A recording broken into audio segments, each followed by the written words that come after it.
Hello, and today I'm going to show you how to make a microcassette necklace. These are pretty simple to make. Firstly, you're going to need a microcassette, a chain, and a jump ring. These microcassettes are pretty cheap. You can get them for a pack of 3 on Amazon for $10. You want to open up that jump ring with a pair of pliers and your thumb. It might be a bit difficult, but it is possible if you do it hard enough. Next, you want to put your jump ring through the very top of the hole of the microcassette. It should slide in there just fine if you have it open just right. Once you have that done, you want to make sure to close the jump ring all the way so that when we put our chain on, it doesn't fall out of the jump ring. Might be a little rough, but with enough force, you should be able to do it. Next, you want to put your chain right through the jump ring and connect it together. And now the necklace portion of the microcassette is done. Now let's move on to making those labels. Firstly, you're going to need some sticker paper for inkjet printers. You can get that at your local office supply store. Next, you're going to want a scalpel or an X-Acto knife so we can get those fine precision cuts in those labels. Trust me, you're definitely going to need one. Next, you're going to want to have a printer. Any printer will do. This just happens to be the one I have, a Canon Pixma. Works pretty well. And you're going to want to have a computer with printer software on it and editing software such as GIMP.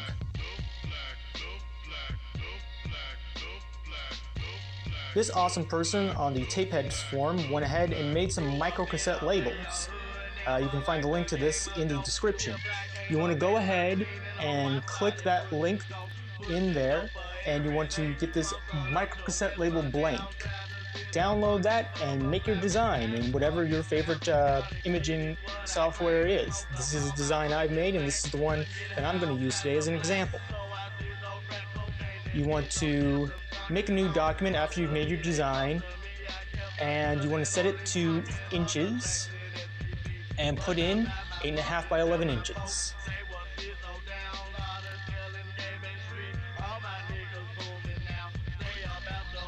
Import your design into this document and select the scale tool. You want to set your scale tool to inches, and you want to set your width to 1.875. Make sure that the link right there is selected. If not, make sure that your height is set to 1.050, and that will be the correct size for the paper. Make sure to copy your design twice and put it somewhere around the center of this document. This will be used to print. And when you go to print this document, make sure the scale is set to 100%, not scale to fit and not fill page. And we got it printing now. Printing. Cat, please. Come on, let me finish this. Come on, cat. Alright, now you just want to cut out your designs. Just do a little rough cut to get them out of the paper, first of all.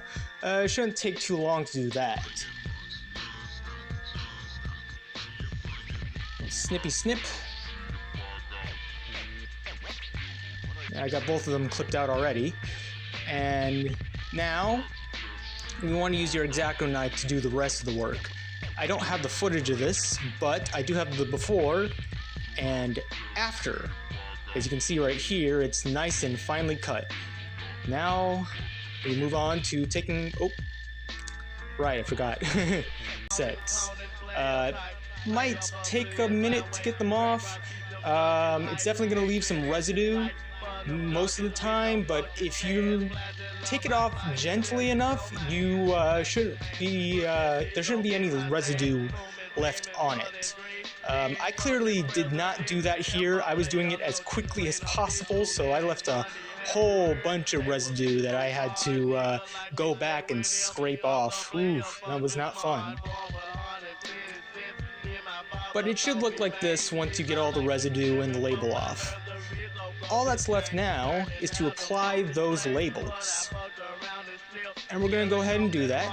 Just take your label off of the sticker paper and you want to slap it on there. Make sure to line up the holes of your sticker with the holes on the microcassette. You'll notice there's a lot of holes on that microcassette, not just the ones in the middle. It may take a moment, but when you get it just right and you're happy with it, go ahead and flatten it down. And don't forget now, after you flatten down that side, to go ahead and do the other side. We don't want to leave it blank now, do we? So take off your second sticker and go ahead and stick it on there. Same as you did the last one. And bada boom, we are done. And that is how you make a microcassette necklace. I hope you enjoyed this video. I did this video using 2 VCRs and a camcorder just because I felt like doing it. So yeah, if you have any questions or comments, feel free to leave it down in the comment section below and we'll catch you around. See you. Charge my phone. Okay, so I'm doing this after the fact, and for anyone that is curious, yes, this is the setup I had right here. A VCR hooked up to a camcorder, also hooked up to a phone and a laptop, and that's how I mixed it all together onto one VHS tape. So yeah, apart from the music which was being played from YouTube, this entire video was made without a computer.